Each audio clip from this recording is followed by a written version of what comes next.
কে দিছে কোর্ট কাছারি পর্যন্ত শিল্পীদেরকে নিয়ে যাওয়ার? কোর্ট কাছারি কেস এইসব তো আমাদের শিল্পী সমিতিতে এফডিসিতে ছিল না। কোনকে চাই না, দীপজল ভাইকে চাই। আমাদের এই ইন্ডাস্ট্রি, আমাদের এফডিসি, আমরা এত বছর ধরে কাজ করছি, ছোট থেকে বড় হয়েছি। দীপজল ভাই এগিয়ে চলো, আমরা আছি তোমার সাথে। দীপজল ভাই এগিয়ে চলো, আমরা আছি তোমার দিয়ে দেওয়া হোক। কারণ আমরা আসলে এগুলো চাই না। দ্বিতীয় কথা, নিপুণ কিছু হলে কোর্ট কাছারি করে, এটা তো আমরা চাই না। সে একটা শিক্ষিত মেয়ে, শিক্ষিত মেয়ে করে। আর জিতা অবস্থা মানুষ, সেই জিতা মানুষটাকে এভাবে মানে ত্যাগ করাইতে পারে না। তো আমরা তো দীপজল ভাইকে, আমরা সবাই মিলে দীপজল ভাইকে এখানে দাঁড় করিয়েছি। সেই জায়গায় আমরা চাই না যে দীপজল ভাই পতন হোক। আমরা নিপুণকে চাই না, আমরা দীপজল ভাইকে চাই। আর আমাদের মাননীয় প্রধানমন্ত্রীর কাছে একটাই বলবো, আমরা ভালো মানুষ চাই, আমরা মন্দ মানুষ চাই না। আমরা এই জায়গায় কাদা ছড়াছড়ি চাই না।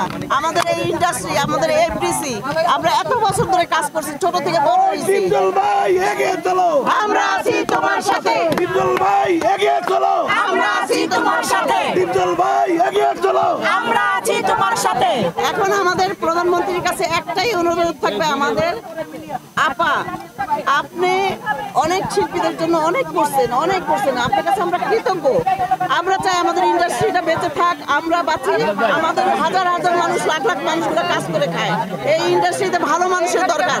আমাদের যারা কেস কাভারি করবে, যারা আমাদেরকে ক্ষতি করবে, তাদেরকে আমরা চাই না, তাদেরকে আমরা বয়কট করতে চাই। আমরা নিপুণকে চাই না, দীপজল ভাইকে চাই। আমরা সে যে কোর্ট চালায়, বারবার একই কথা বলে। সবচেয়ে বড় ব্যাপার, সে দীপজল ভাইয়ের মতো তুই করে বলেছ, দীপজল ভাই সাহস তুই করে বলার জন্য তাকে এফডিসি ছাড়া করতে হবে। আমরা দীপজল ভাইকে সম্মান করি, দীপজল ভাইকে চাই, সে তুই করে বলে। 9 বছর বয়স থেকে কাজ করে আসছি।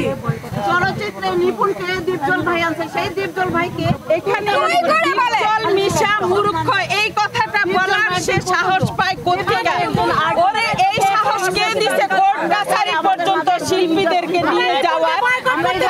কোর্ট কাছারি কেস এইসব তো আমাদের শিল্পী সমিতিতে এফডিসিতে ছিল না। আগের শিল্পীরাও তো এইভাবে গেছে, সুন্দরভাবে এফডিসি চলছে। এখন কেন এইসব হবে? একটা ইলেকশন নিয়ে এখানে সে কি মজা